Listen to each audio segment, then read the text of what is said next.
Okay, so today on the Live on Form podcast, we're joined by Mr. Simon Waterson. Simon, how are you? I'm good. How are you, Phil? You all good? Yeah, I'm splendid. All good. Now, I'm always a little cautious how I introduce people, as often it's this kind of this label or this moniker that's used to define people. Now, in your case, it often circumnavigates around the person that you're coaching at that particular time. You know, you'll be referred to as such and such as trainer, such and such as coach. Now, I can refer to you obviously as a trainer, as a coach.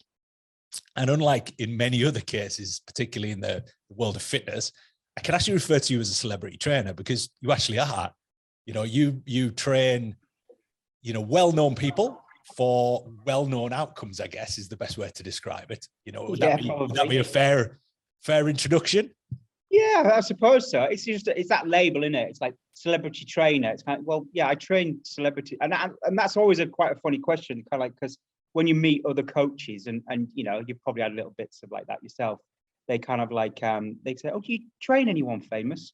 And I'm just like, I'd be hard pushed to kind of like find someone that's not famous that I train. And it sounds really, really naff, but that's probably, I'm thinking, God, when did I actually train someone who's not perceived as being famous? I can't really remember. And you're of a very minuscule kind of segment of the world of fitness. You know, I talk to people about, you know, a lot of people come to me and they say, I want to be a celebrity trainer. I'm like, do you realize how many celebrities ratio wise there are compared to normal public and blah, blah, blah. You've got a far better chance in all other avenues. But yours is an interesting one because, you know, tell me the story. So how did all this start? Because you started out like everybody else does, right? You qualified as a coach. And this was after quite a decorated sort of stint in the military, right? You joined the Commandos, Royal Naval Commandos, Navy, when you were 16. Yeah. So Navy when I was 16, did a lot of things within that, within the context of, you know, being in there. I did different sports, I did different courses, you know, I was on a helicopter commando squadron and all the usual, all the things that come along with that. I left and you get given what's called resettlement.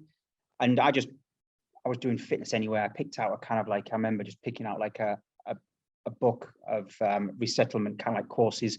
And there was a course that I kind of like decided to take, and it was with Premier, you know, which I believe that still going now to date, doing a lot of, you know, putting a lot of kind of like coaches and trainers through, you know, through their courses, kind of like, and it gives you a little bit of an insight, I think, into each bit of, you know, the wheel of fitness. A bit of nutrition gives you a bit of recovery and treatment, a bit of the massage stuff, the strength and conditioning, so, you know, the lifestyle coaching and stuff like that. Just gives you a little bit of everything. And then I don't think I'd completely kind of decided what I wanted to do even at that stage, but having that insight was really, really kind of like nice to go, actually, you know what, I'm more focused on this, and this is what I'm really interested in, which is more the fitness side of things. I was thinking physio side of things. I was interested in injuries and recovery and that, which again comes with a whole different set of skills. You know, back to uni, 4 years, all that kind of stuff to get kind of like qualified. So this allowed me to have a little bit of an insight into everything. Did that, and again, it was just, and I grafted. I kind of went, you know, I went into London, and I honestly say that I had a stack of pamphlets or whatever, kind of like, and I did door to door. I put them through people's letter boxes. I put notices up in coffee shops and stuff like that, and I got a few clients, and that was it. And my gym was the park. That's where I kind of like, that's where I started, kind of like, and I used to train people. And then in the end, I had a big kind of like rucksack with some weights and a barbell I used to carry around London. And you start learning your, you know, they'd say in the film business, you start learning your craft, but you just start learning, you know, what makes people tick, what you can do, what you're capable of, and what you're capable of doing with actually armed with a little bit of knowledge, a little bit of motivation, and a kind of like, you know, and a bit of personality. And that's basically it's that story. And yeah, and I managed to have I was armed with a little bit of luck, I think. But I think like you know, Phil, like from a while back, PTs in, you know, the end of the 90s, early 2000s, they were there weren't many around. not many around. It was the really high of echelons of whether you're an athlete or you're a really super kind of like, you know, a big kind of actor or what, Madonna or someone like that. That would be the people that were kind of like just tapping into the PT world. So I was probably one of the first to start to come around when it just the business kind of like exploded, of kind of like where personal treatment and information was kind of like, then it was monetized, I suppose, where people think, well, I'm going to pay for this information. It's going to kind of like help me. It's going to make me more efficient. It's going to make me. So I was just very, very kind of like lucky. But again, I did a lot of work like that for kind of like for a good 10 years before I even got to kind of like a celebrity kind of like status of training within the contents of films. And I got my first job. I remember getting my first job on a Bond movie with Pierce, and then I did that movie. I went through the interview process like everyone else, and I did that movie, and then I came out the other side of it, and that was it. There was no other movies that were taking on people, or how do you go about it? What do I do now? So I went back to kind of like what I was kind of like originally doing. So, and that's what happens, you know, there's not many movies that take on permanent full-time trainers. It just wasn't kind of like relevant then. But now, you know, that there's a few more productions and a few more, you know, you can see now the world of athletic actors has grown into this kind of like this, you know, the Marvel universe, the DC universe, Bonds, Bournes, Mission Impossible. So the film business kind of like, for me, has been my kind of like go-to, and I happen to have just made a little bit of a name for myself, and you know, I think I'm all right at it. You've been kept busy. You kept busy, yeah. You know, like you say, it was that peak though, wasn't it? It was where personal training was a bit of an exclusive thing. If you had a personal trainer, it was, you know, so it was a higher end thing, and obviously, you know, like you say, there wasn't the superhero genre. That didn't really exist then. It did in a really tacky and bad way, but it wasn't, you know, actors and actresses weren't, you know, they weren't getting these roles and then expected to physically transform. So that was kind of an upcoming thing. And even which film was it? Was it Tomorrow Never Dies? Was that the first Pierce one? I can't remember. Tomorrow Never Dies. I never remember the order. All that. I mean, yeah, and they were perceived to be a bit, you know, I wouldn't have said that they're majorly aesthetic or majorly athletic. It's just those were just, in those days, it was just hard making those types of movies because of the long hours and the longevity. So it was all about being capable to just get through the movie, you know, in one piece. Yeah. And I'm guessing at that time, again, I could be wrong here, but was Pierce kind of doing some of his own stunts? Was he doing a lot of that sort of stuff, or was that left to, because there was this point where it was, you know, you had anything that had to be done physical. It was a body double. It was a stunt artist. It was whatever it might be. And then all of a sudden these actors were going, well, hold on, I can do this. Or, you know, I'm capable of doing this, or I want to do this more so, you know. And I think that was kind of in that era, obviously, when you started to take on more and more people.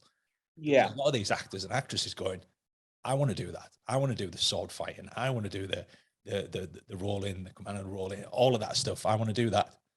And that's it. And that's when kind of like you become more relevant within the business, because now you now have got actors that have to be athletes that want to do more stuff on screen, because they want their face to be up there and not not the back of somebody's head who's a stunt double or a stunt performer. They want to do it themselves. And also as well, it's the exciting part, you know. What's the point in training for the Olympics and then getting someone else to do it for you? You know, it's kind of like that's the exciting bit, you know. And if you can make someone capable, then it's kind of like it's a nice job to kind of like be doing. Every day is different, you know, and every job is different, and there's criteria for different things, for different kind of like choreography stuff, chase scenes, you know, aesthetics, athletic. You know, it's a very, very interesting business to kind of like be in, but getting into it is very difficult. You know, even I still now, even to this day, I still have to go through the same process as what I did when I first started. You know, I go for an interview. I not sell myself. great, I've got a CV behind me, but still, you know, I have to kind of like, you know, I have to get someone to trust in my theories and my philosophies, and go through exactly the same. It's very much an even playing field. And is there a great deal of competition? Do you have any rivals? Do you have people who always turn up at the interviews with you and you sort of like, oh my God, such and such is here, or whatever it might be? Yeah, there is, you know, you know, they're like, you know, the different kind of like names who have worked with different people. But look, you're like anything, you know, they're actors and they're living their normal lives within, whether it all around the country. And if that actor walks into that particular gym and is working with that particular kind of like trainer, and they really, really kind of like him, and then they do a movie, say somewhere else, they're going to ask for their trainer, who they've worked with, who they've got a relationship with, who they kind of like, you know, maybe kind of like trust. Now, whether that trainer is appropriate for the job is a little bit different, because there's a massive difference between kind of like training someone to be capable of doing a movie than there is generic, maybe kind of an aesthetic and health and wellness being within the contents of a gym. So, and that goes, you know, and all trainers, you as a trainer, as a coach, you work within your limitations. You know, I would maybe feel uncomfortable, you know, gaining an athlete that's going to, whether it be, you know, on a track and field athlete or something, I would feel a little bit awkward, kind of like maybe kind of like doing that, because that's not my lane. That's not my, I know what I'm good at, and I know what I enjoy, and I know what I'm confident at. So I stick within my lane, and I pool information from different sources, whether that be kind of like an athletic kind of like coach.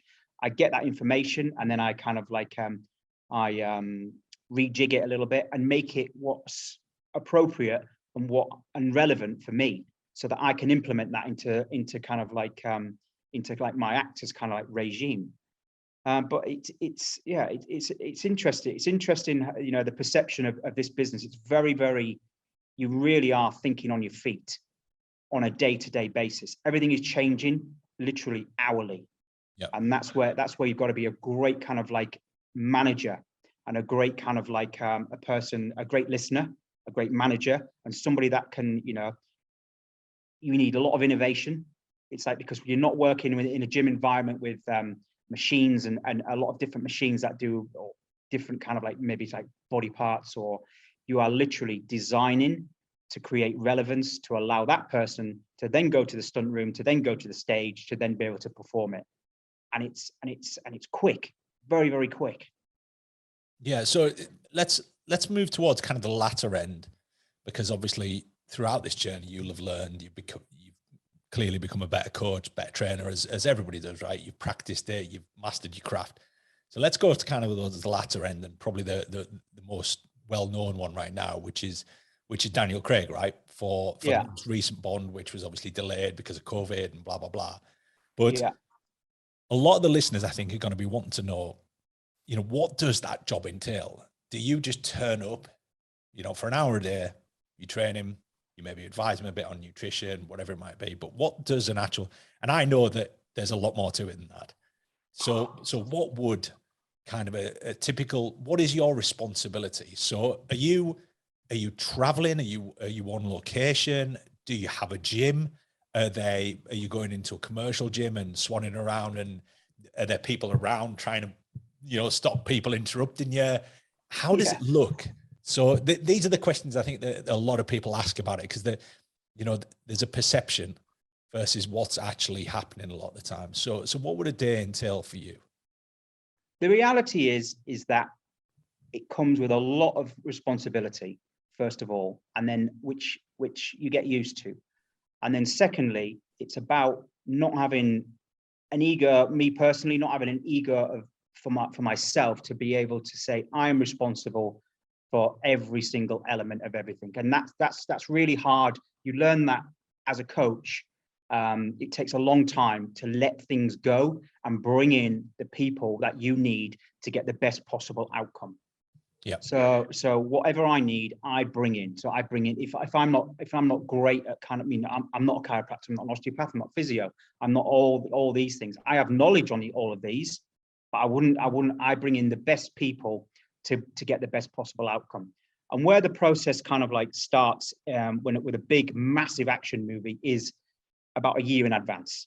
So I would get, and especially Daniel at this point, you know, we've just done No Time to Die, which is quite relevant to now, and he's in his 50s. So I get about a year, maybe a bit more than that, to kind of like go, right, we've maybe got a script.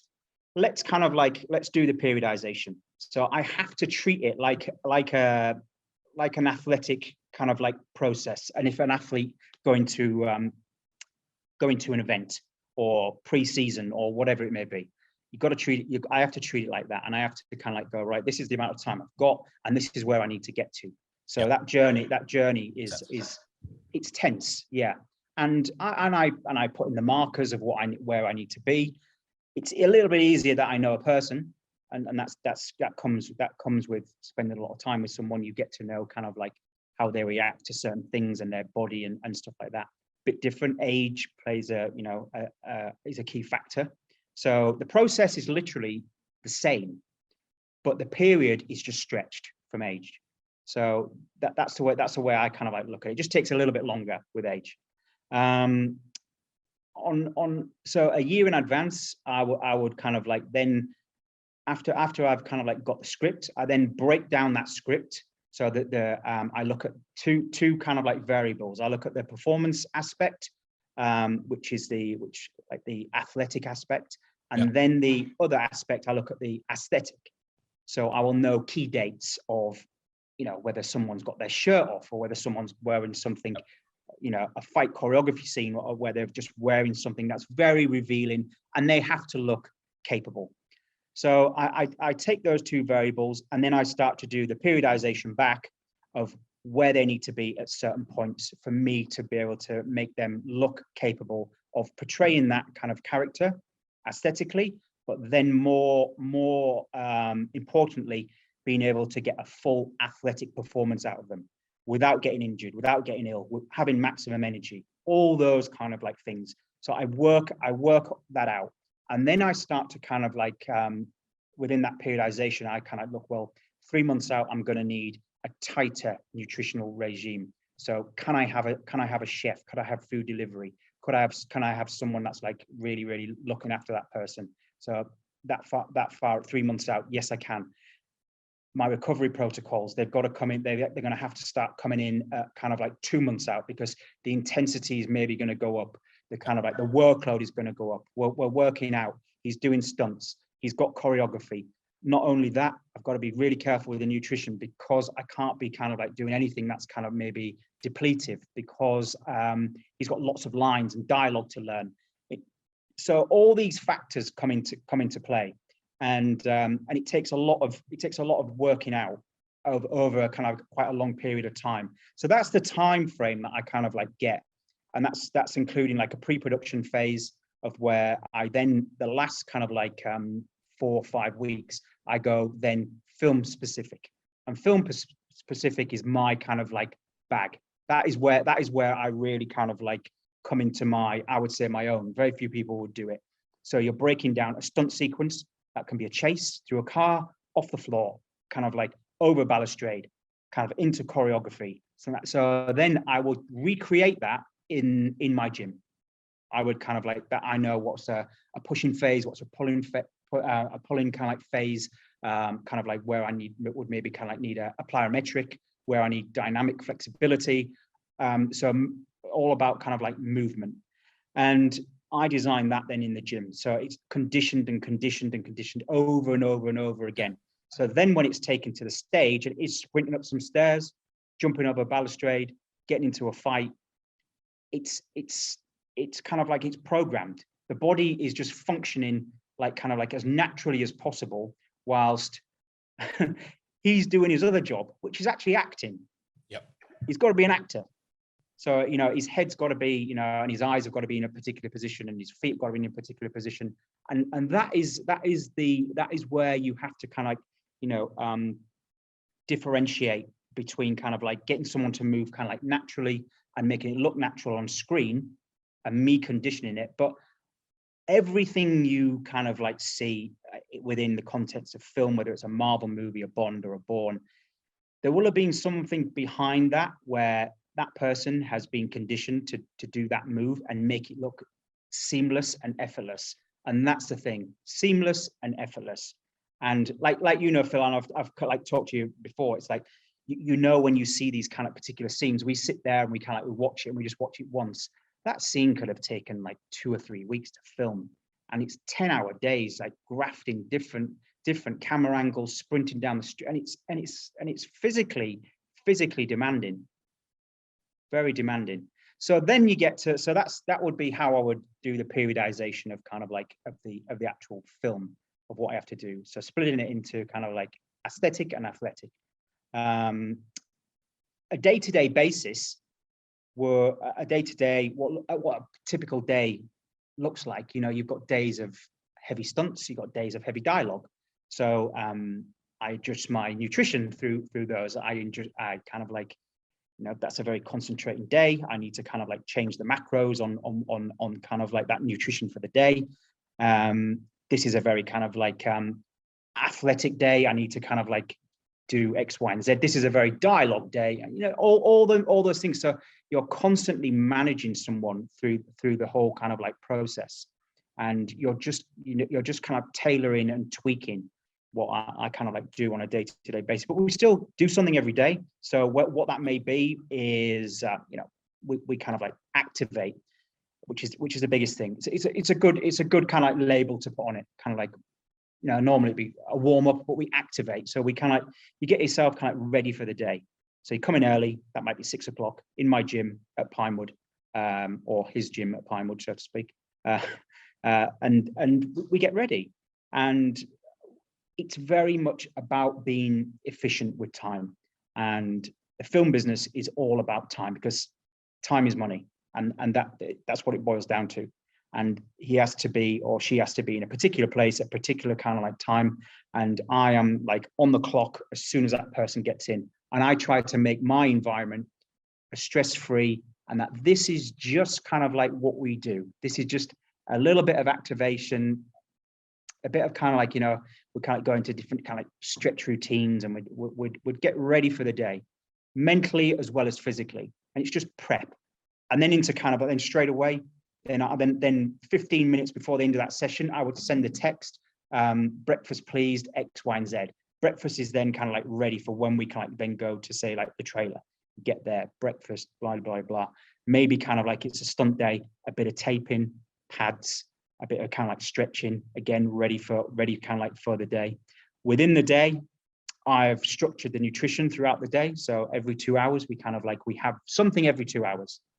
Whether that may be actual, food, shake, supplement, whatever it may be, something is happening every 2 hours. So my day, I have to be there all day.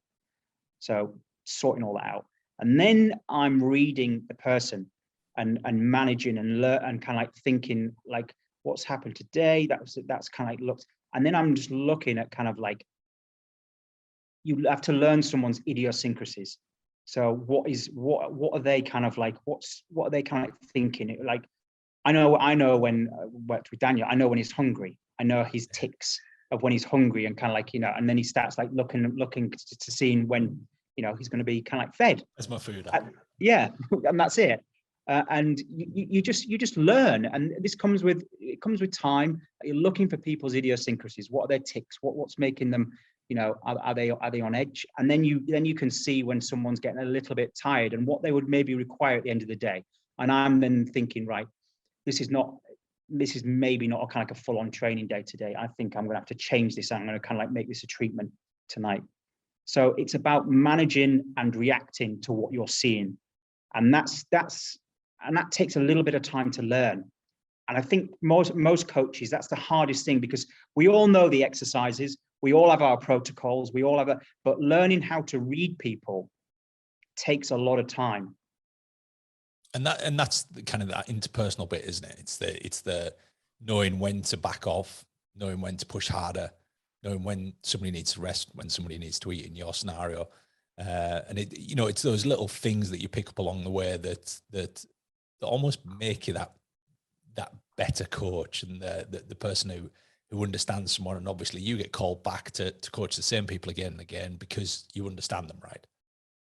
Yeah, and you know, I think the hardest thing, and again, when you kind of like you start kind of like working with someone particular who, again, in the beginning, everybody is meticulous, super enthusiastic, but there becomes a point where in this business where you have to be paid, or you know, you're paid to say no, and that's a big thing, because people, it's the reverse of what you should be doing. Now you're being paid to motivate and get somebody through a session as a trainer, but now you see it's the reverse for me. I'm now being paid to say no training today. It's all about sleep and recovery. Yep. And that's what's very, very, and you kind of like, and people squint and go, well, you're paid to say no. I'm paid to say, please don't train today. You can't, or please don't do X, Y, and Z, or please don't. And that's a difficult. You have to have confidence in your own ability to be able to say no. And half the time, especially with really motivated actors, you have to really say, because it's either going to end in lack of energy, lack of sleep, an injury, or something like that. And you have to have the confidence in your own ability to say no. And that's a hard thing. That's a hard thing and a hard skill to kind of like to master. Because if one of your clients, and again, talking to like all the coaches that are going to be listening to this, if kind of like one of your have you got the ability to, when one of your clients like walks into the gym or into whatever, and you give them kind of like that kind of like 30-second MOT and go, you're too tired, not today, thank you. Because that's your bread and butter. Going, well, am I paying you for that? It's like, so are we capable of doing that? Are coaches capable of going, yeah, not today?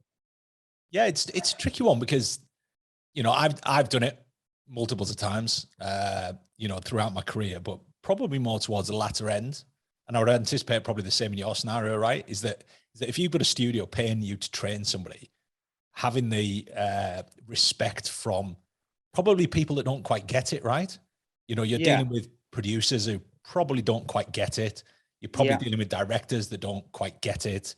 And you're probably dealing with production teams who are ultimately paying you, and studios that are paying you that don't quite get it. And when you turn around to somebody you're meant to be training and say, I'm not training you today, and you're sat catching up on paperwork or doing whatever you're doing, or planning for the next session or whatever you're doing, and they walk in and go, hold on, we're paying you probably a reasonable amount to be training somebody. And obviously, I'm assuming you're not paid per hour, right? You're paid some kind of salary based around the project, based around how many people are probably you're looking after that project. Because again, just off conversations we've had before, during Bond, particularly the most recent one, were you just training Daniel, or did you train other people as well? I would always kind of like help other people. That's kind of like that's a nice thing to be able to kind of like to be able to do. Obviously, you got to prioritize some of the the Daniel stuff, but there's always down periods where I looked after kind of like I've looked after Leia, I've looked after a little bit of like Ray Fiennes. You always kind of like interact with the other kind of like cast, and they're constantly kind of giving you feedback. And normally it's kind of like when it's because it's new cast being brought in, they're just like, I'm falling apart. This is like 3 months of intense. I'm like, I've never done this much choreography. I've never fought so much. It's like, I didn't realize it was going to, and you don't realize that, those actors are it is blood, sweat and tears. And it's all about going, and they're going, and I just provide a service which they're allowed to kind of go, look, you need kind of like a little bit of whatever it may be, a bit of treatment, or you need to use this percussion tool. This is going to help you. Bit of kind of like Normatec. Oh, I've got a bit of swelling on it. Here's a game ready. Here's So you're providing bits of kit and bits of infrastructure and bits of knowledge, and kind of like to try and like get everyone through, because at the end of the day, you're all doing it together as a collective.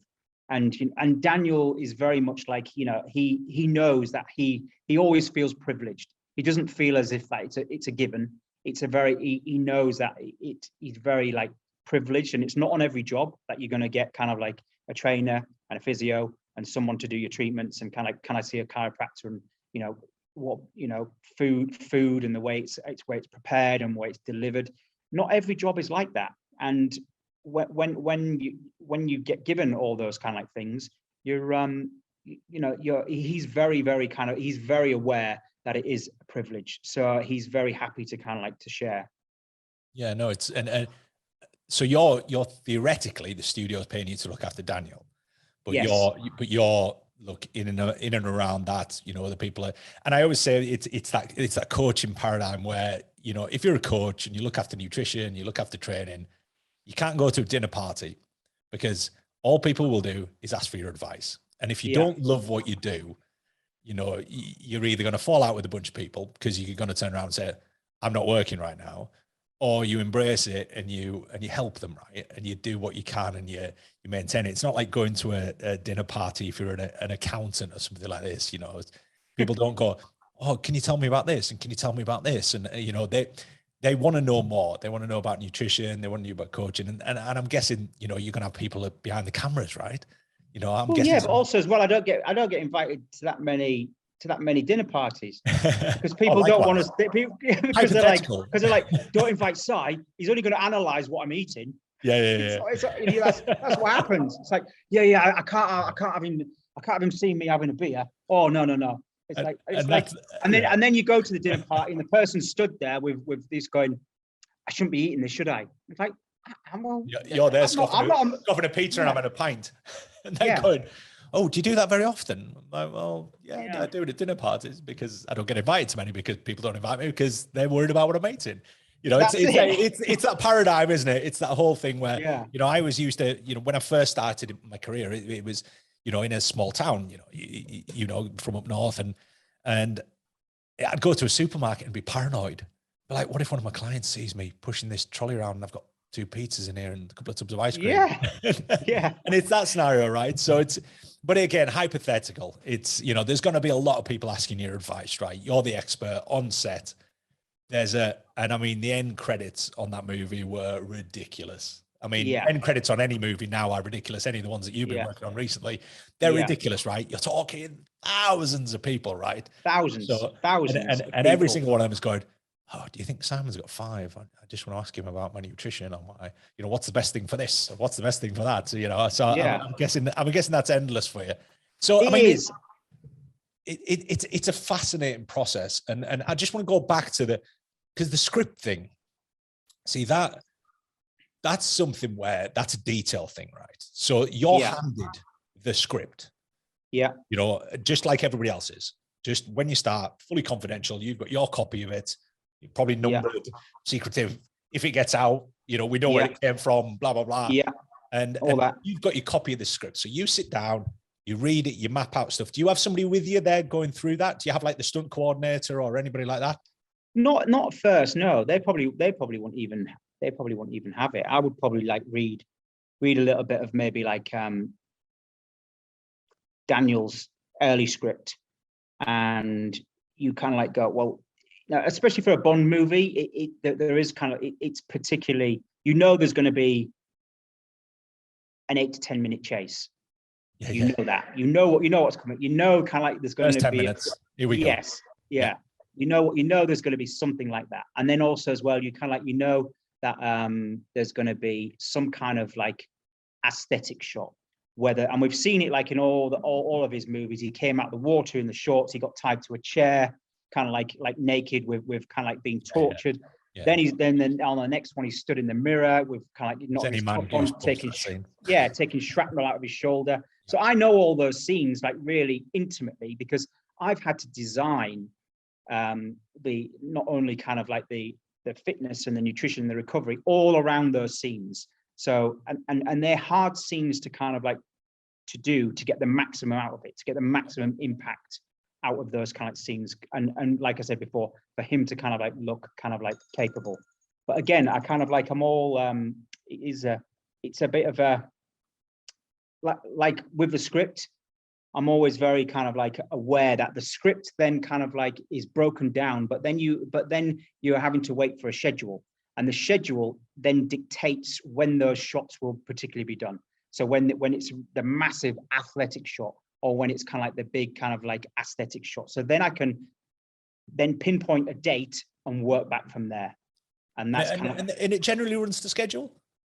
No, because like you kind of like we know, like with many kind of like you know, all the movies that he's kind of like done, they're so athletic that you know there's going to be a setback. You know there's going to be a niggle, there's going to be an injury. There's kind of like there's going to be something that kind of like that puts you back how many kind of like weeks, or again, the very kind of like funny kind of like scenarios of, I don't know, there's been some of those aesthetic shots that are kind of like where I can remember on the Casino Royale thing, and you know, you're all ready and you've done the protocols, very old principle protocols, a bit of dehydration, a bit of carb depletion, and then a bit of kind of like recarbing and all the kind of, you know, all that kind of stuff, very old bodybuilding principles that you try and utilize a little bit and maybe give you a little bit of an edge to kind of like, I do that a little bit, not all the time so much anymore, because there's more efficient ways of doing it, you know, kind of like, you know, 45 minutes in Epsom salt bath isn't everyone's kind of like idea of heaven. So all those things, and then you get to the day of the races, and there's a technical fault. It's kind of like, oh my, or it's weather. You kind of like, we're going to shoot this shot now. You got to go, yeah, well, I've got about 3 hours before, you know, he's looking really kind of like great. Oh, the clouds have come over. You're going to have to wait for this. Yeah. And you're like, oh, he's ready. We've got to go. Yeah, that can be awkward. Yeah, actually, we might do this tomorrow. What? So yeah, a little bit of that, you know, but you're just trying to get those, you know, get them gains, them that 1, 2, 3% kind of like gain of what you can portray on screen, and you know, and like you know, with all that kind of stuff, you know, you're just trying to get a little bit of an edge, but it can all fall down in a kind of like a heartbeat. So you have to be very innovative and know how to kind of like adapt and kind of like get kind of like through that. And again, you know, we're working in the water on the blue, and I remember like then one of the bulbs blew on one of the lamps that went out, one of the lights that went out, so that's another kind of like hour to change that and sort it all around. Then a cloud came over, and then kind of like, now we're gonna break for lunch, and you go, and then so the hours are ticking on, and meanwhile you've been ready for 4 hours for this shot, you know. So yeah, you know, that's a little bit behind the scenes of what's kind of like happening, but that's what makes you a well-rounded person. Of, like I said before, is that you have to be innovative, you've got to be responsive. There's never a problem, there's always a solution. Yeah. No, it's again, we kind of, well, we are dwelling on Bond because Bond's a huge part, right? Dan's been playing Bond for what, 15 years? 15? Yeah, 15, 16 years. 16 years, and then Pierce before that. So you've essentially been looking after the physique of Bond for what, 20 odd years? 22, yeah. 22 years. Crazy. So let's talk about just briefly the evolution of Daniel's physique. Yeah. Because you know, did he come to you with that? Did the studio come to you with that? Because one of the, and I love the whole Daniel Craig series of Bond movies. You know, I'm a big Bond fan anyways. You know, I grew up watching Connery and Moore and blah, blah, blah. But Daniel's, for me, they're the big one. They're my favorite by a country mile. But it's this evolution of this character, right? And not only mentally is he evolving, but physically he's evolving as well throughout the completely movie. And that scene in Casino Royale where he comes out of the water, he's a lump, right? And I remember chatting to you about it at the time, and you were saying, look, we did a lot of bodyweight stuff. We did pull-ups, push-ups. We kept it all very, very simple, big compound movements, blah, blah, blah. And he looked like a killer, right? He looked like somebody who could handle himself and blah, blah, blah. But then you see him in the most recent one, you know, the first, and again, not to spoil it for anybody, but there's a shot with him with his top off, right? Yeah. And his physique has evolved massively, right? Is that something that's happened throughout this whole process with Daniel himself? Or is this something where movie by movie you've gone, right, are we aiming at a slightly different look here for every single one? Because his physique does evolve throughout those. Yeah. That series. That's very conscious. It's not a thing that you know wasn't talked about in the beginning, and he's very much about, you know, Daniel was kind of like, you know, he never wanted anyone to ever see the same thing twice. because that's kind of a little bit boring. And he has to kind of, like you mentioned before, he evolved the character, you know, mentally, so faster, more efficient, kind of, you know, more mentally astute. But his physicality has got to match that as well. Yeah. So again, like you mentioned before, first one, big, imposing, can do my job. You know, very kind of like capable of, you know, doing the job that I've been asked to do, and the character that I'm kind of portraying. But then we get to Quantum. Let's kind of like make this character now. He's evolved. So mentally he's evolved. Let's evolve the physical side of things. Let's kind of like bring the, you know, the imposing kind of like Bond down to more efficient. So let's kind of like drop some muscle tissue. Let's speed things up, more agility. And then we kind of like get on to kind of like Skyfall, exactly the same again. Let's evolve the character. Let's push it a little bit further, maybe a bit leaner. Clothes are looking like, you know, impeccable, like they always kind of like do. You know, you don't want to be in a suit and looking like you're a doorman. You know, you want to be kind of, you know, there looking absolutely, you know, immaculate. And then you start to get to, you know, the Spectres and stuff like that. Again, trying to kind of like evolve it, but they just get to a stage where it's starting to become now incrementally. You're not seeing a huge change in physique. You're only maybe seeing a change now in speed and agility. His body has kind of evolved to this, but he's getting faster, he's getting more agile, and he's kind of like, he's becoming more efficient. So he doesn't have to use his body so much anymore, because the mental side of things has really kind of like evolved. And like you'll see kind of like in No Time to Die, you know, he's evolved again, but he's evolved in a way of kind of like, I've maintained what I've got, but I've aged a little bit. And that's kind of like, that's the thing, is like, you look at someone, you know, when, especially with the series, is that he, you know, 38, I think, was kind of like his age around Casino Royale. And then you kind of like, he's still being asked to do the same things at kind of like 50. Yeah. It hurts a little bit more. It takes a little bit longer. You know, you have to kind of like now start to think, right, I've got to train for my age, and kind of like do things that are not so maybe egotistical as well. You know, because, you know, typically kind of like when you're, you know, what's really difficult is that your metrics change. So in your early years, your metrics are size, strength, what am I lifting, what's on the bar, kind of like what, you know, it's all those are your metrics, but your metrics change with age. And that's what's really interesting. But the metric that you can't measure, which I always kind of like to say, is the metric you can't measure is what you feel inside. You know, we can use all, whether it's like strength, body fat, aesthetic. These are all metrics that we can either see, or we can measure, or we can, you know, we can use a bit of tech to kind of, but you can't kind of like, there's no metric for feeling. And that's the interesting thing. If you're feeling really, you know, what's the metric for kind of like great mental health? That you know, is it you wake up in the morning with a, you know, with zest, and, you know, and that's the thing that you have to, with age, you've got to kind of like, you've got to change your metric. And I think that was what we decided as we were both getting older and going through the process, that your metrics just change a little bit.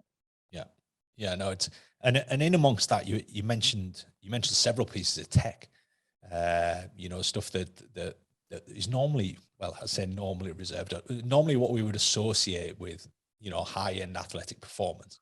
Yeah. About Normatec, Game Ready, et cetera, which are devices, for those of you that are listening that aren't aware, these are recovery devices that you use typically in, you know, they became well known because of the NFL, NHL, NBA, blah blah blah. They've slowly migrated across the Atlantic, and now they're being used a lot in UK sports, professional sports. And these have been things that, you know, you've embraced for a long time. I know that, and you know, I've utilized for probably the last 20 years in various guises. And there's this huge overriding performance factor about what you've done with Daniel particularly, but also in your methodology. Now, we've discussed your methodology before, we've looked at it before, and there's a lot of, and I hate using the term, you know, too liberally, but the functional aspect of what you do, right, is that you're dealing with human beings who have to go out and actively do something.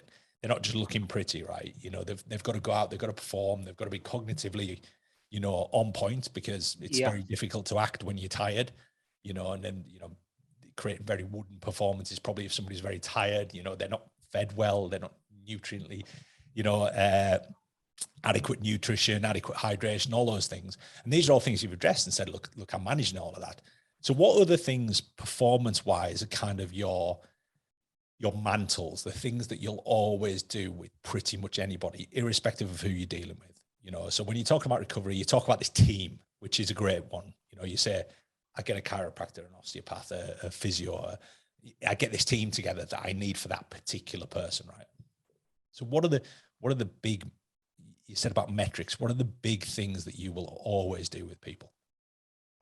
I think kind of like, you know, building the metrics now are kind of like efficiency. So I think, you know, you really maybe not call it like a metric, but I try to make things really fast and efficient for people. And I also keep things pretty similar throughout the process so that someone feels that they have made progression. And I think the biggest thing now, especially within the coaching world, is that coaches kind of like push every session, every week, harder, faster, bigger, stronger. And so your client never actually feels as if they've made any gains, like mentally.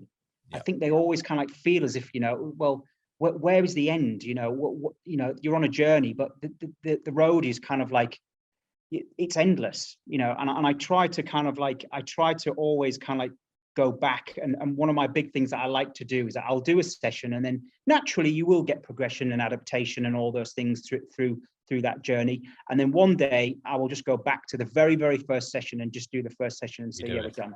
Yeah, we're done. And they'll just go, like, what? I'm like, yeah, that's done. But that's just the warm-up side. I'm like, yeah, but that was the first session that we did where, oh my God, you were really struggling with that. So now I want you to walk out of the door with that feeling of progression and adaptation, and that kind of like, you know, that great kind of like sense of mental well-being. And that's one of the things that I like to kind of like use as a tool for someone really going, yeah, I've really kind of like progressed. Because it's easy to show on a piece of paper or on a piece of tech, yeah, you've done this, your heart rate or your recovery rate is quicker by 30 seconds, you're back down to a resting heart rate, you know, 4 minutes quicker than you used to be. You know, but to actually kind of like to feel it, like I said before, is a different metric, and that you can't measure feeling. And that's what's really, that's what I like to do. So I always kind of go back to that. And then the other stuff is kind of like, yeah, we've got all these kind of like gizmos and gadgets to help aid us with, you know, like you mentioned, like with Normatech and stuff like that. Those are things where I give to people who have been around people all day and don't really want to be around anyone else anymore. They kind of go, I need some time on my own. So we use, you know, good percussion tools, Normatech, kind of like we said, like Game Ready, all that kind of stuff. That's done on your own. You can do that on your own. You can sit there. You can kind of be, you can be in a meditative state. You can read. You can be on the phone to kind of like to someone else, or whatever you kind of like want to do. But they're the kind of like the you know, the non-intrusive kind of things. All the other things has to be one-on-one with a person, and that's where people sometimes they don't want to be. You know, we don't want to be around like. You know, when you do things so much, you don't want to be face down on a table, kind of like, you know, having someone, and it sounds awful, I know, but you just get to a point where you just go, oh, no more treatments. I've kind of like, I've had enough of this. So that's the things, that's why I use all those kind of like tools. And then the go-to kind of, I think my go-to kind of like things, I mean, I do like the, I'm all about, right from the very beginning, years and years ago, I used to see the stuntmen do their big kind of like choreography scenes, and they'd be in pain, and I always used to wonder why there's kind of like just 5 massive kind of like bins, trash cans, like I'm like, why? And then all of a sudden you just see kind of like 5 heads pop up as they've kind of like, they're just full of ice, and they were doing anything like cryotherapy stuff like then, you know, kind of like going back to the old school kind of like stuff. And that's still exactly the same now. You know, it hasn't changed. It's just the way our application, the way that we apply it has just changed, and it just looks funkier. now, because we've got kind of like purpose-built cryotherapy machines or cryotherapy baths, or like, all the rage at the minute. It's like, if you haven't got yourself a chest freezer, then you're kind of like, you're not in the in crowd, because that's what everyone's doing, and you can use all them, but they've been around for a lot of years. Tell me you've got a chest freezer. I don't have a chest freezer, no. Well, you have got a chest freezer, but it's full of food. I actually don't. No, Yeah. no. I grew up in a pub, as you know, and we had about 10. What worries me about chest freezers is whenever you watch like a murder mystery, somebody's always in a chest freezer. In the chest freezer, yeah. And they can't get out. I'm like, I'm not going anywhere near with a chest freezer unless the lid's taken off it, which then defies the logic of keeping stuff cold in it. But these purpose-made ones, and people are using whiskey barrels. That's a big one now. Yeah. Chop the top off a whiskey barrel and you get them sealed and blah blah blah. And yeah, it's I'm very old school. I'm a bath with a bunch of ice in it, and that's me, or a cold shower. But yeah, I'm a big fan of icing, of cold therapy. I'm a big fan of all of that, and it's a funny one because it's very much on trend now.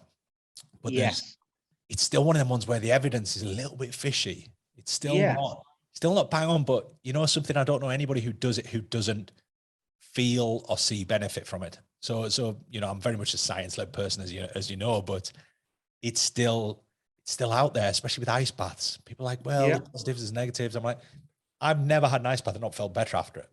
Well, you never will. And I don't think you ever, I think kind of like the temperature's the same, the body's going to react the same. But I think the biggest benefit is that cognitively, you just learn how to deal with it mentally, but it's still going to have the same physiological effects. You're still going to feel that cold.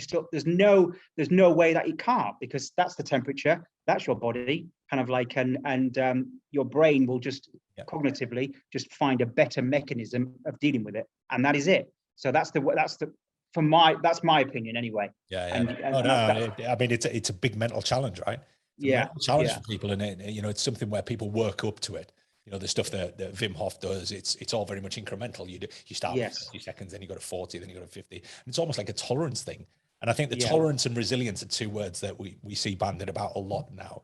Resilience, particularly, resilience is a big thing, and resilience is something you have to train, right? It's your ability to cope with, repeated stress in whatever guise it might take. Could be physical, mental, whatever it might be, and all those things are stuff that they excite me, they excite you, and most of the coaching community, right?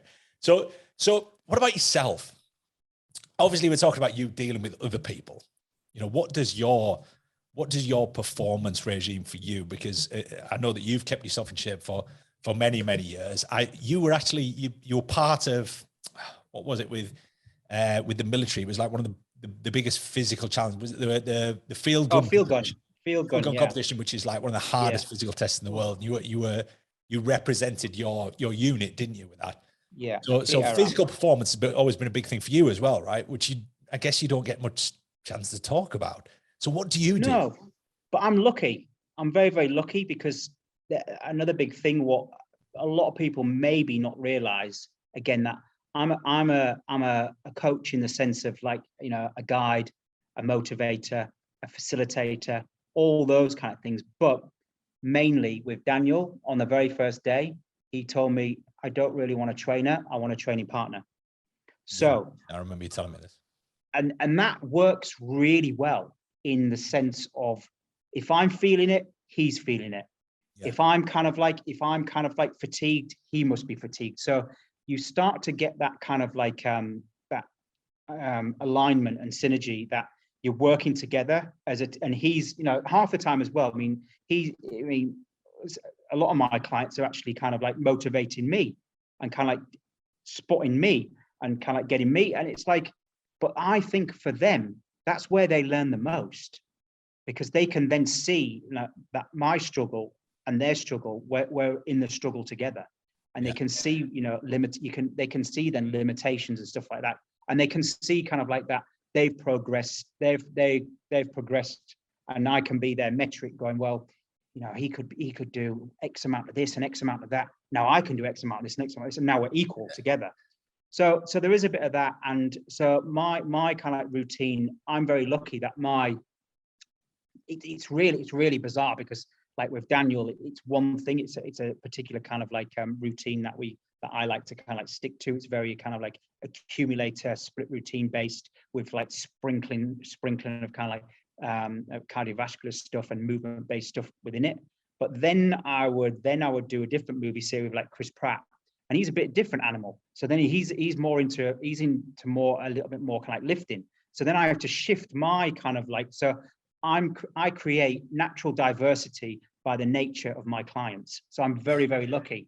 And, you know, as trainers as well, like when you're doing kind of like 6, 7, 8 people a day and then having to train yourself, it's tough. It's tough finding that kind of motivation for yourself because you've given all your knowledge and information to someone else. So I'm just in a great place where, you know, I'm kind of like almost like paid to work out with somebody really high profile. But that's what they want.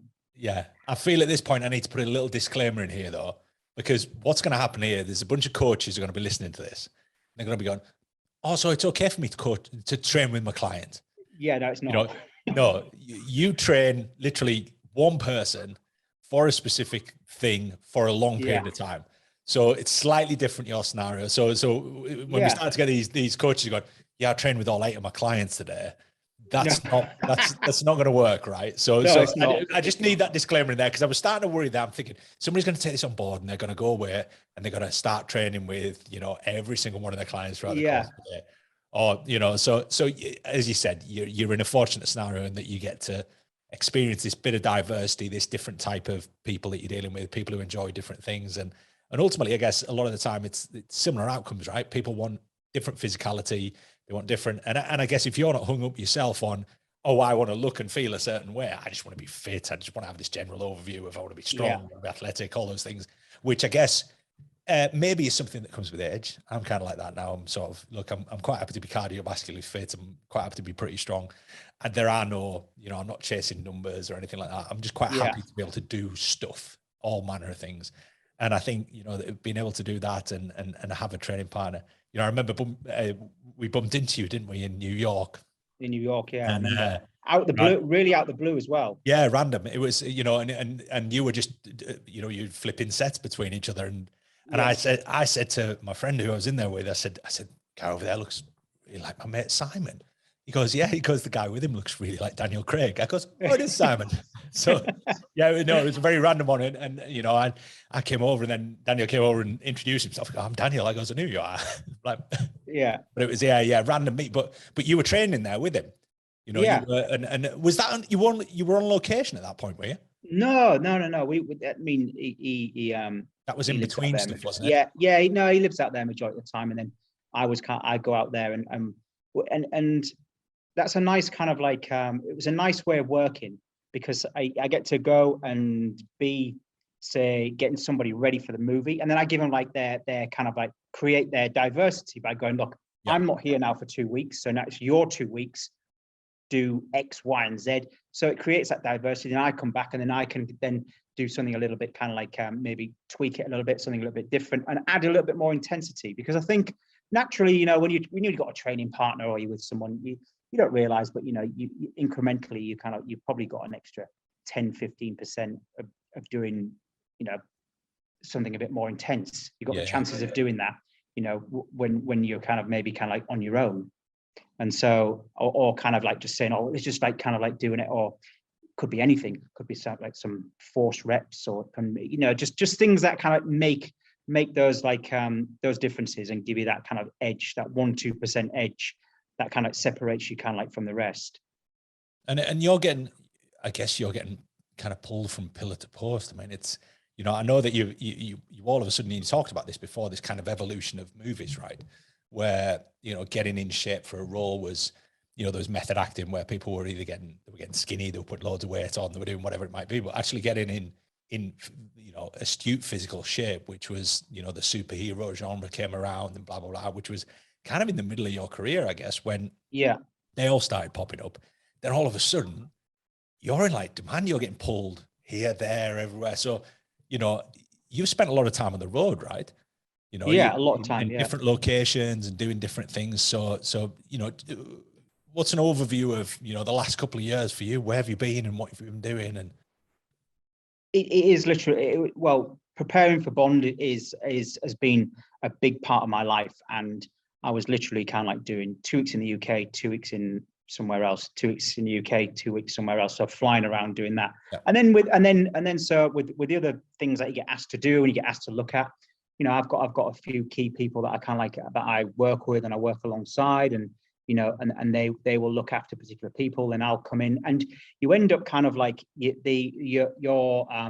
end up evolving into a very much more like a manager and a facilitator. Yeah. And that's kind of like what starts to happen.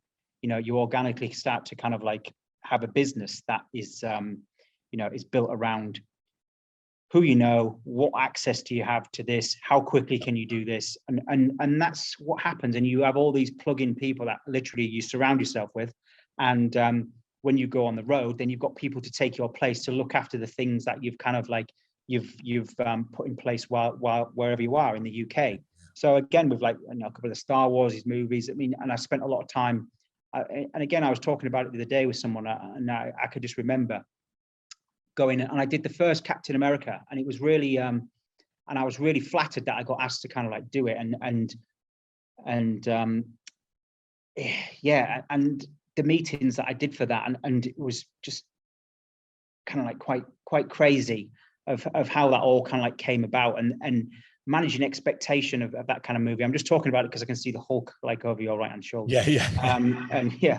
And so the Marvel like universe is kind of multiverse. It's kind of like that was kind of like hard work, trying to kind of like trying to make humans look like comic book characters is very hard. And within, you know, just going off track a little bit, you know, you're managing expectation, and that's a big thing with that. And you're in a room with Stan Lee and a director and a producer going, Captain America should look like this, and a line of models going, yeah, 42-inch chest, yeah, 20-inch waist, would like those quadriceps. And it's like, wow, it's like, this is not pick and mix. It's kind of like, and you're going, if I'm honest, I won't get the job, but if I kind of have a default, then I'm going to be all right. And I'm like, yeah, listen, I'm just going to give you 100% of his genetic capability on this, definitely.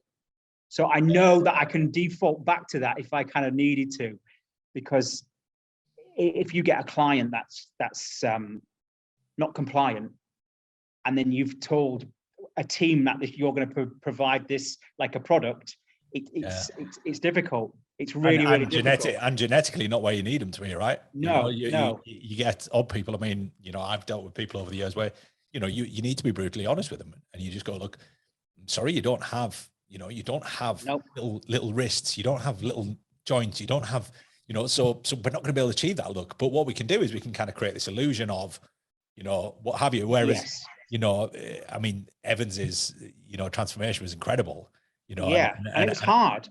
Yeah, I can imagine. And originally, I mean, I remember that the first meetings of that, originally they were going to kind of go, well, can we get him super skinny, and then take 6 months off, and then get him, and film that part, and then kind of like then go into kind of like being big and posing into Captain America. And I just said, you possibly could do it, but you can't guarantee the outcome. It's impossible, because if he hasn't done it before, and you don't have kind of like the data to support what his body's going to do and how it's going to react, then no. And do you want to take that chance? So, and that's what, you know, that's managing expectation of people, like you said before, that are kind of like not in the fitness business, that are just in the kind of like create a character business, and have, you know, normally maybe done on a computer screen, or it's been drawn. It's like now you're dealing with actual human beings trying to transform. I need to make his shoulders a little bit bigger. I'm just gonna draw them on, or whatever it might be. But and actually in that, I mean, and again, like from a behind the scenes kind of like perspective, really, like Chris really kind of struggled with his legs, putting like mass on his legs. He was super strong in his legs anyway, and I was thinking, well, if you're super strong now in your legs and you haven't got the, you know, they're not growing, you know, the size that it's like, and his top half didn't match his bottom half. And I remember speaking to costume and asking them, because originally he was going to come out of that pod in a little pair of kind of like shorts, so you're going to be able to see kind of all his quads and that, but had to extend the shorts down because his lower half didn't match his upper half. Yeah, which again is just a genetic thing, right? Yeah, Again, completely. from a personal perspective, but the stronger I would get on my legs, my legs would actually get smaller and tighter. Yeah. And that was, that was just the way that my genetics worked. When I went more to high reps and lighter weights, my legs would get bigger. It was, and that's just what you're dealing with, right? Is that, genetic discrepancies between upper and lower body and fiber types and all manner of things, right? And I guess it's that reality of turning around someone. And I'd get this with, managers or, coaches of athletes. And they, you get a 6-week off season, you're getting a year and a bit. We get a 6-week off season. They go, I want him to be stronger. I want him to be bigger. I want him to be faster. I want him to be, there's this whole list of things and you're going, right. And it's like what you're saying is that you have your default. You've got to go back to your default and you're going to go, look, I can make him a little bit leaner, which inadvertently is going to make him a little bit faster. It's probably going to make him look a bit bigger. He might not actually be bigger. Yeah. And you've got all these kind of workarounds that create this, you do improve. I mean, that's the be all and end all. They want somebody who's improved as an athlete by the end of it, and they want somebody who's improved physically, right? So you work with what you've got, right? So, in amongst all of the, and I know you've dealt with loads of people. I know when to turn this into a big old name dropping thing, but there was, you've worked with loads and loads of people along the years, and people for very significant roles and roles that a lot of people, aspire to in the superhero genre has brought that out, right? People who have Hulk and things like this on their shelves. Yeah. But it's, what was the most, maybe I shouldn't ask this. Who is the most fun person to work with? Fun? Yeah. Well, they're all, everyone's like fun in their, they're all fun because they're actors and they're all a little bit quirky and a little bit kind of like, a bit kind of like. Let's move fun away. Let's go. Interesting. I think interesting. Yeah. Interesting's better. So I don't know. I've had so we can default. We can push Daniel out the equation because Daniel worked for 15 years. So interesting has to be something that Daniel was clearly interesting, clearly fascinating to work with. Blah blah blah. But interesting as in someone you dealt with for a short period of time, and it was just a fascinating journey, a performance journey you took them on, where they came to you in probably they maybe didn't train, they maybe didn't embrace any of this, and then you just got them into it, and it was like this. Who's the biggest one with that? Is there any? Oh, there's just so. I mean, it's just all so different. It's really hard to put like. I think it comes down to not interesting, but just experiences. Like Sam Worthington, I did like Wrath of the Titans with, and kind of like he was just a person that he was just the psychology was just interesting because he was Aussie guy, kind of like just kind of like going. And I kind of like I asked him key questions. I had like a bit of a meeting with him, and he had a certain amount of time to get ready. And he's wearing a skirt and he's got a sword and he's got armor on and stuff like that. And I kind of said, so in the meeting, in the meeting. In the meet? No, not in the meeting. No. I was like, yeah. I'm embracing the character already. Yeah. So you just kind of like go. Just funny where you kind of go, oh, this is going to be interesting. And like, so I would ask like key questions like, so you training regime? He's like, yeah, mate, so just the arms. Yeah, arms 3 times a week. That's all we're going to see. I'm thinking, wow, it's a 6-month job. I can't train arms just kind of like 3 times a week. I'm like, yeah, but what are, the performance like and your stunts and stuff like that? What you've got, your actual physicality? Yeah. No, mate, no, that's all good. I'm like, okay, so I'm thinking, okay, that's arms 3 times a week. I said, and what's your kind of like, nutritionally, like where do you go nutritionally? Where do you stand on kind of like things like that? And I'm thinking, I'm asking a very kind of like generic question. Yeah, mate, don't really like food. And I'm thinking, going, you don't like food generally, or you don't eat? Like, just tell me, like talk me through like your morning. You're like, yeah, maybe a coffee and cheese on toast. I'm like, okay. And like cheese on toast 3 times a day. And he's like, well, yeah, maybe. I'm like, and then you kind of, and so that tests you as kind of like, where are you going to go with this? How are you going to sort this out? How are you going to go from cheese on toast and arms 3 times a week and turn this person into someone that looks capable of like throwing a sword, fight scenes, having the energy to turn up every day for 6 kind of months? And that's the challenge. It's a massive, massive challenge. So that's the extreme of it. Lovely guy, but that's just the way that he was. And you can't change everybody. you've got to kind of like just maneuver them into a position of kind of where it's going to give them the best chance at portraying the character. Yeah.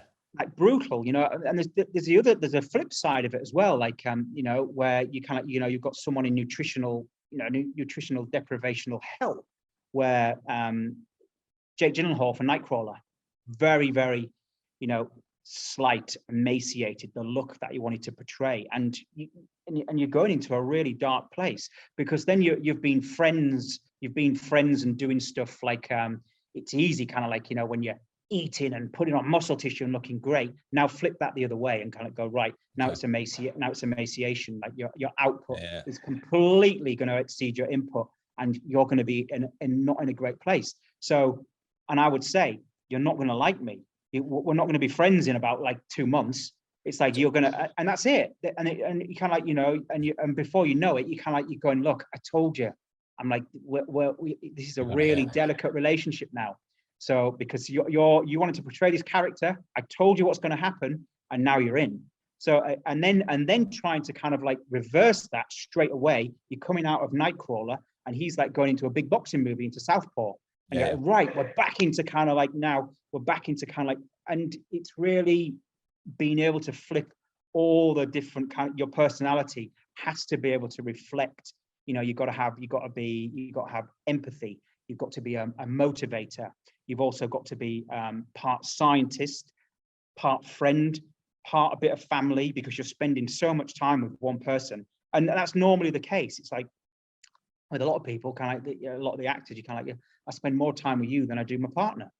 And that's normally it.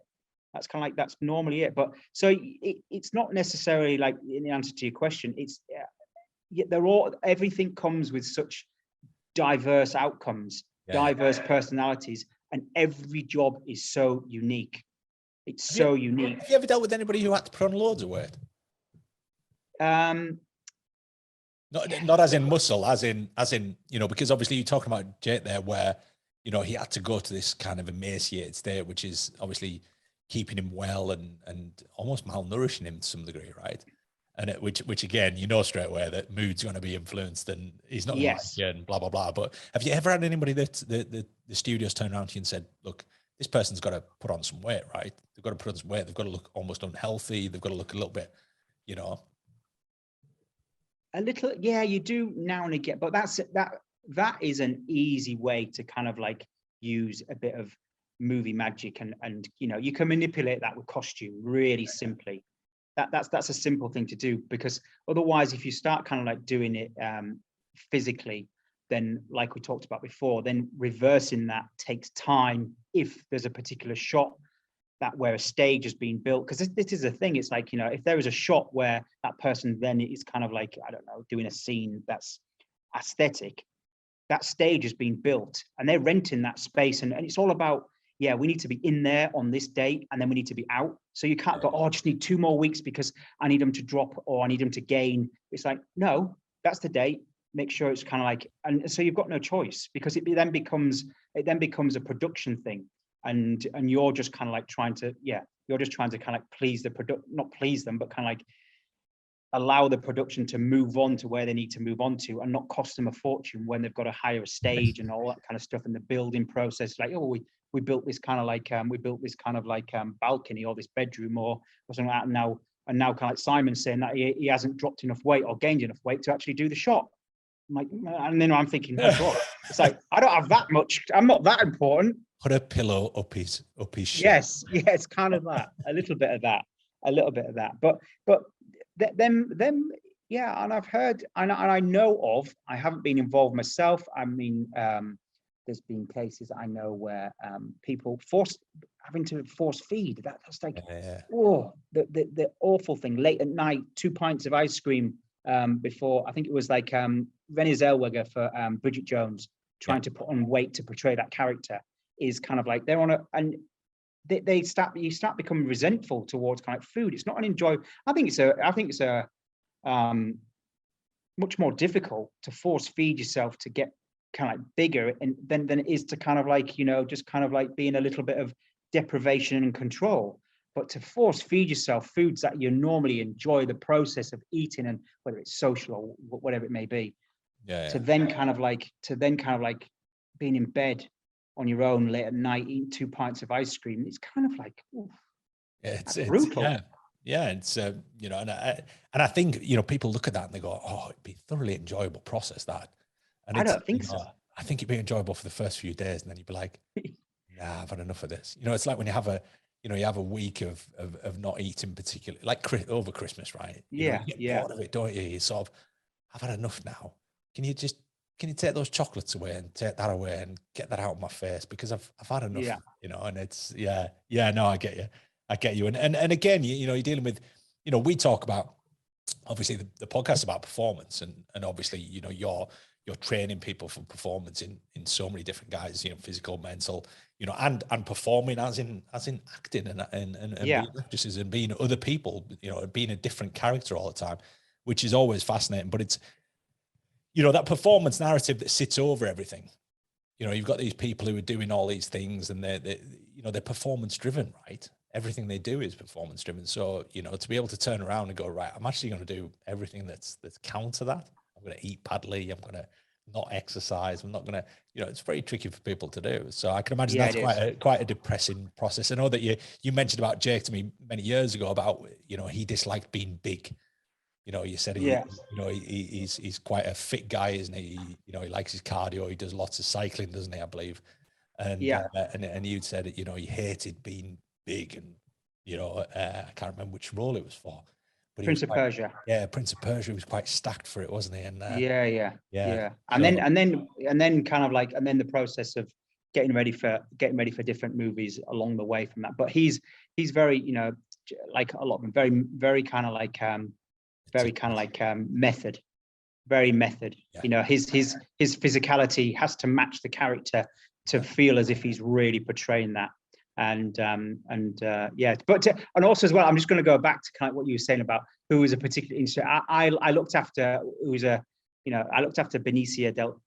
del Toro, and that's a really kind of interest. That was really kind of interesting to me, because you know, and I don't really get kind of starstruck, but I was just, you know, he's one that sticks in your brain, and he looks like that kind of like what you think you're going to get when he walks through the door, and you just think, oh my God, like you know, kind of like you do think kind of like, oh God, Mexican drug lord, kind of like you're a little bit like that. You're a little bit kind of like, you know, as if, you know, that stereotypical kind of like typecast, right? Yes, of course. And I remember him walking in with and his like routine was kind of like, you know, 20 minutes. He just wanted 20 minutes, high intensity, done every morning. And that's all he wanted to do. And then sometimes he would walk in and go, can we, he's like, hey, Si, so can we do a short one today? And I'm like, well, 20 minutes. We only do 20 anyways. 20 minutes ain't the longest anyway, Benicio. He's like, yeah, let's do a short one. Do you think, 5 to 7? I'm like, 5 to 7 minutes? I'm like, okay, yeah, all right. 5 to 7. So that's at 5 o'clock in the morning, trying to kind of like, you know, and he's in a full LA Lakers tracksuit. And you've got the studio coming in 10 minutes later going, where's he at? You're meant to be training him. Yeah. But that again, that quirky, very kind of like, you know, having to think on your feet and go, right, the 7-minute workout. Can I do this? And make a book of it. What am I meant to? Yeah. So yeah. How about an app and a book? Yeah. That's it. Hey, look, it's all, hey, we could talk about this forever. I mean, it's fascinating, and it's, you know, just to have that, you know, the insight that you have there with these incredible characters, you know, before they even go into character, right? They're incredible characters to start with, these people. And, you know, hence probably why they're doing what they do. And, you know, it's a big thing, and it's a fascinating insight. Now you now have kind of, I daren't say you're done with Bond, but you finished with Daniel, because obviously Daniel's retired from Bond. So you're maybe not done with Daniel. Obviously he's going to do other stuff, I'm guessing. And I know that there'll be certain things you're not allowed to divulge or whatever it might be, but who's the next Bond? Yeah, God, that'd be interesting. It's going to be interesting though, isn't it? I think it's going to be a real, and what huge shoes to have to fill. It's like, I think everyone kind of, you know, all those actors that kind of like, you know, really want the role, but the brutality. I mean, like Daniel got the hammered. brutality, brutality in the beginning. Yeah, got absolutely rinsed. Slated. I remember that. I remember when it, you know, and I watched the documentary the night with Alex Zane. Yeah. And I didn't realize it like 15 years ago. And you know, obviously we've been talking about it 15 years ago. And I remember the flack he got for it. Everybody was like, no, he's going to be terrible. He's going to be this, that, the other. And obviously Alex Zane talked about, have you seen the documentary? Yes. Yeah. It's cool. And it kind of goes through this process and it goes, you know, you were slated because of the way you looked and you weren't going to be right for the role. And at the time he was, you know, he wasn't that well-known actor, right? Which I guess is, you know, part of the Bond thing, isn't it? But then, yeah, you're right. I mean, it's a big set of shoes. I mean, it was a big set of shoes for Daniel to fill. Yeah. But he made it his own, didn't he? It was like this, you know, he didn't go, because I always find the other Bonds now quite cheesy. Well, yeah, completely. And again, I mean, he raised the bar of everything. But also as well, I think there was like those three movies. So with the Mission Impossible, Bourne and Bond. Like those three, those three kind of they were almost as in not in competition with each other, but it was like there was a certain amount of kind of like, you know, the speed of them, the stunts, the kind of the fighting, the kind all the choreography and everything like that. They all were all mixing together. Secret agent movie, right? It was like they were going for the secret agent mantle because they thought, right, we got an opportunity here. Mission Impossible, you know, it's an old one. We're bringing it back. We've got Tom Cruise at the helm. We've got Tom Cruise is trying to outdo Matt Damon. Matt Damon is trying to outdo Daniel Craig. They're all trying to kind of beat and they all raised, you know, the bar of very much. But like I always think, well, how far can you go now? Because I don't think the physicality can be ever it can be matched, but I don't think you can kind of take it to another level. I think you probably have to go a little bit more suave, sophisticated, maybe. I don't know. It's really tough. But again, for any actor that's a big old conversation. I'm thinking now, and I'm thinking about the Bourne character, and the Bourne character evolved, right? He evolved like Bond did, right? But Mission Impossible was kind of like it's the same person every single time. Yeah. There was no evolution of the character, you know, and what have you. But Bourne just came to an end. It was like, hold on, it can't go any further. We've shot ourselves in the foot here. This isn't going to be like 21 episodes in, and we're going. Whereas Bond has that continuity, and again, you know, where it goes now is an interesting one. And I'm not going to mention anything about the movie because a lot of people probably haven't seen it, but it's an interesting one as to where does it go now. It's, you know, it's fascinating. But hey, hopefully you'll be involved. Would you be involved? Do you think if the next actor? Who knows? But that's the thing, Phil. Like with anything in life, you never kind of like know that they cast another person. He's worked with his particular person for whatever. You can't say no. You're not working with a person. You're working with our person. It's like, you know, I would hope that there was some kind of way of like advising that this was the journey that I did with Dan. These are the things that you're going to have to take into consideration when you go on this journey, and giving, maybe I'd be happy to give his coach, trainer, whoever it may be, the advice that kind of like what got me through these 5, giving it to them. But then again, if they go, look, Simon's kind of like he's done, you know, 5, 7 movies. Let's try and keep, you know, utilize his knowledge of how we kind of like got through these and kind of like and implement it onto the next person. But one thing I can guarantee is that I will not be sticking my hand in the air for the 35, 38-year-old guy that's doing it, and I'll be kind of like in my 50s going, yeah, I'll train with you. That's the one thing that's not going to happen this time. I will become the coach and not the training partner.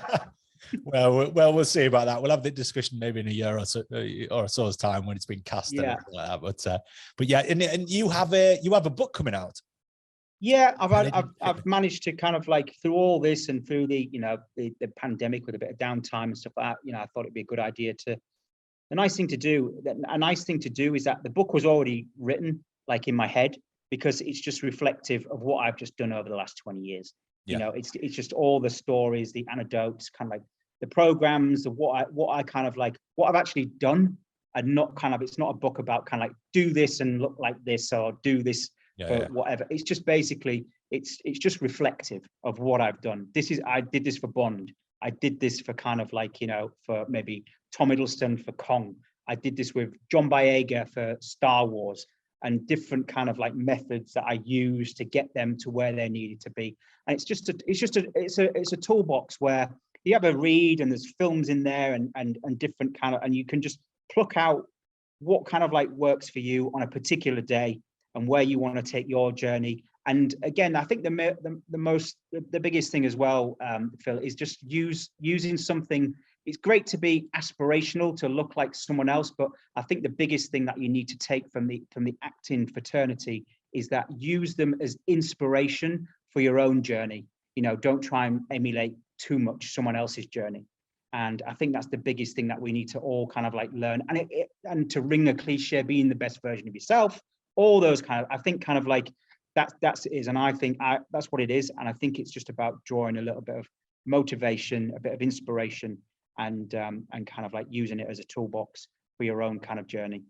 And I think that's a great way to describe it. Obviously, I haven't seen a copy of it. It's all sort of pending and blah blah blah. But I'll, as soon as it's out, I'll grab a copy and see what's what. But you talk about this it's kind of, it's not a blueprint. It's it's all these different methods and things like this. And obviously, I think people have got to understand that every time you train someone for a period of time to get to a particular point for a period of time again.